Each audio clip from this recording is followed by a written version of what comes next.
रवि और उसके दोस्त एक एडवेंचर ग्रुप के सदस्य थे। उन्हें नई नई जगहों पर जाना और अलग अलग अनुभव लेना पसंद था। एक दिन उनके ग्रुप में चर्चा हुई कि वे किसी अनजानी और रहस्यमयी जगह पर घूमने जाएंगे। तभी उनके एक दोस्त अमित ने कहा, अगर सच्चा एडवेंचर चाहिए तो हमें भूतिया ट्रेन में सफर करना चाहिए। सभी चौंक गए। भूतिया ट्रेन, यह नाम सुनते ही सबके रोंगटे खड़े हो गए। अमित ने बताया कि यह ट्रेन सालों पहले एक रहस्यमयी दुर्घटना का शिकार हुई थी। कहते हैं कि ट्रेन के सारे यात्री उसी ट्रेन में मारे गए थे और तब से वह ट्रेन कभी कभी रात में दिखती है, लेकिन उसमें जो भी सफर करता है वो वापस नहीं आता। रवि और उसके दोस्त इस कहानी पर यकीन नहीं कर रहे थे। उन्होंने फैसला किया कि वे खुद जाकर इस रहस्य को सुलझाएंगे। रवि, अमित, सोनू और विकास चारों दोस्त रात के 12 बजे रेलवे ट्रैक के पास पहुंचे। यह जगह बहुत सुनसान थी। दूर दूर तक कोई इंसान नहीं था। रेलवे स्टेशन भी वीरान पड़ा था। अचानक ठंडी हवा चलने लगी। तभी एक धीमी सी सीटी की आवाज आई। चारों दोस्तों ने देखा कि अंधेरे में दूर से एक ट्रेन उनकी ओर आ रही थी। ट्रेन के डिब्बे पुराने और जंग लगे हुए थे। यही है वो भूतिया ट्रेन, अमित ने कांपती आवाज में कहा। ट्रेन स्टेशन पर रुकी। उसमें कोई यात्री नहीं था। दोस्तों ने हिम्मत करके ट्रेन में चढ़ने का फैसला किया। जैसे ही वे अंदर गए, दरवाजे अपने आप बंद हो गए। ट्रेन बिना किसी ड्राइवर के चल पड़ी। ट्रेन के अंदर का माहौल अजीब था। डिब्बे में जाले लगे थे, सीटों पर धूल जमी थी और हर जगह सन्नाटा था। ट्रेन का पुराना इंजन धीमे धीमे आवाज कर रहा था।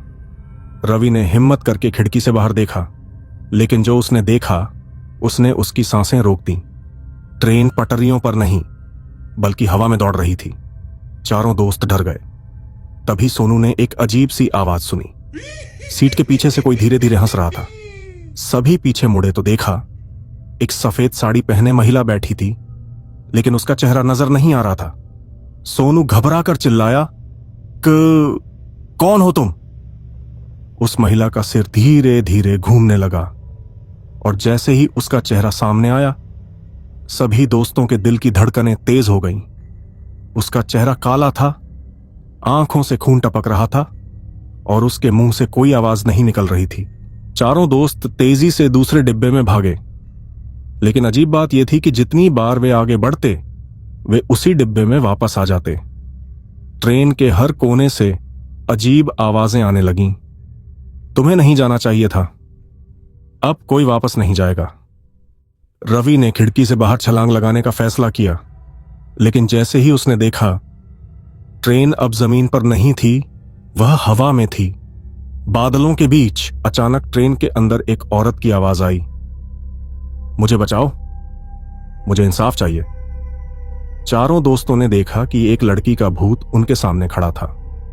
वह रो रही थी। रवि ने हिम्मत करके पूछा, तुम कौन हो और यह ट्रेन ऐसी क्यों है? लड़की ने बताया कि कई साल पहले इस ट्रेन में कुछ गुंडों ने उसका कत्ल कर दिया था। ट्रेन के सारे यात्री उसकी चीखें सुनते रहे, लेकिन किसी ने मदद नहीं की। तभी से यह ट्रेन श्रापित हो गई और जो भी इसमें आता है वह वापस नहीं जा पाता। रवि को एक उपाय सूझा। उसने कहा, अगर हम इस लड़की की आत्मा को इंसाफ दिला दें तो शायद यह ट्रेन हमें छोड़ दे। उन्होंने लड़की से पूछा, तुम्हारा हत्यारा कौन था?